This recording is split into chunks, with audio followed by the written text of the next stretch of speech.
7 अक्टूबर को फिलिस्तीन स्थित आतंकी संगठन हमास ने इजराइल पर हमला बोल दिया था और एक साथ 5000 रॉकेट इजराइल पर दाग दिए थे और जवाबी कार्रवाई में इजराइल ने भी हमास पर हवाई हमले करते हुए ऐलान जंग कर दिया था। इस जंग में अभी तक बड़ी संख्या में लोग मारे जा चुके हैं और कई हजार लोग घायल हो चुके हैं। लंबे समय से इजराइल और फिलिस्तीन के बीच ये संघर्ष चला आ रहा है। इस संघर्ष के पीछे की वजह क्या है और जो अब ये युद्ध छिड़ा है इसके पीछे के क्या कारण है, देखिए हमारी इस खास रिपोर्ट में। अफगानिस्तान में अभी तालिबान हुकूमत है, लेकिन अफगानिस्तान में लंबे समय से अस्थिरता रही है। इस अस्थिरता के पीछे कहीं न कहीं अमेरिका और रूस जैसे देशों की कूटनीतिक चाल रही है। वहीं दूसरी तरफ यूक्रेन और रूस के बीच भी 1 साल से अधिक से समय से जंग जारी है और इस जंग के पीछे अमेरिका और रूस खुद शामिल है।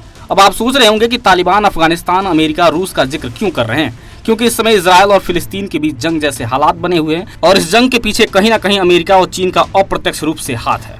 ये तो पूरी दुनिया अच्छे से जानती है कि ब्रिटेन ने फिलिस्तीन को आजाद करते समय एक ऐसा बीज बोया जो आज दुनिया को तीसरे विश्व युद्ध की ओर धकेल रहा है, क्योंकि फिलिस्तीन के टुकड़े करके इजराइल बनाया और उसकी राजधानी जेरूसलम को बनाया और वह मुद्दा बन गया, जिस पर अधिकार के लिए दोनों देश के बीच ये जंग चली आ रही है। बात करें यरूशलेम के तो यरूशलेम यहूदी, मुस्लिम और ईसाई तीनों के लिए बहुत महत्वपूर्ण है, क्योंकि वेस्टर्न वॉल यहूदियों का धार्मिक स्थल है, अल-अक्सा मस्जिद डोम ऑफ रॉक इस्लाम का धार्मिक स्थल है।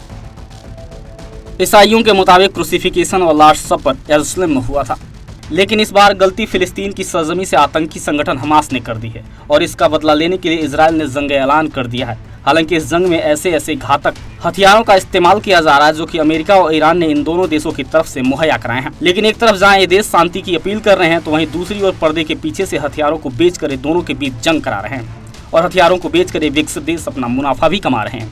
7 अक्टूबर को हमास ने इजराइल पर हमला करते हुए कहा था कि हमला उन अरब देशों को चेतावनी है जो इजराइल से दोस्ती बढ़ाना चाहते हैं, लेकिन अरब देश तो मुस्लिम देश फिलिस्तीन के साथ खड़े हैं। ऐसे में हमास ने ये बात क्यों कही है, तो चलिए आपको बताते हैं। दरअसल इस जंग की नींव 8 महीने पहले ही रख दी गई थी। आज से 8 महीने पहले यानी फरवरी में चीन ने ईरान और सऊदी अरब की 7 साल की कट्टर दुश्मनी को दोस्ती में बदल दिया था। चीन ने दोनों देशों के बीच समझौता करवाया। ये दोनों देश एक दूसरे के यहाँ डिप्लोमेटिक मिशन खोलेंगे और ऐसा करके चीन ने मिडिल ईस्ट में अपना दबदबा कायम किया और पूरी दुनिया को ये दिखाया कि जो काम अमेरिका नहीं कर पाया वह चीन ने कर दिखाया है और चीन मिडिल ईस्ट में एक बड़ी ताकत के रूप में उभरने लगा, जिसके बाद अमेरिका को डर सताने लगा कि कहीं मिडिल ईस्ट में उसका प्रभाव कम ना पड़ जाए। दरअसल कहीं ना कहीं चीन ने मिडिल ईस्ट में अमेरिका के वर्चस्व को चुनौती दे दी थी, जिस तरह अमेरिका को हर हाल में टैकल करना ही था। इसके लिए अमेरिका ने इजराइल और सऊदी अरब को चुना, क्योंकि इजराइल को अरब देशों ने अभी तक एक देश के तौर पर मान्यता नहीं दी है और कई मीडिया रिपोर्ट्स में ये बात सामने आई कि अमेरिका सऊदी अरब और इजराइल के बीच समझौता करवाने की कोशिश कर रहा है। यहाँ पर अमेरिका एक तीर से 2 निशाने साधने की कोशिश कर रहा था। एक तरफ इजराइल की मदद से मिडिल ईस्ट पर अपना प्रभाव जमाना चाहता था, तो दूसरी तरफ ईरान पर शिकंजा कसने की कोशिश कर रहा था। लेकिन उससे पहले ही हमास ने इजराइल पर हमला करके अमेरिका के इस प्लान पर पानी फेर दिया। बहरहाल इससे साफ है कि जिस तरह अमेरिका और रूस के चलते अफगानिस्तान में अस्थिरता रही, ठीक उसी तरीके से चीन और अमेरिका की वर्चस्व की लड़ाई के चलते अमेरिका और फिलिस्तीन के बीच जंग का ऐलान हुआ है।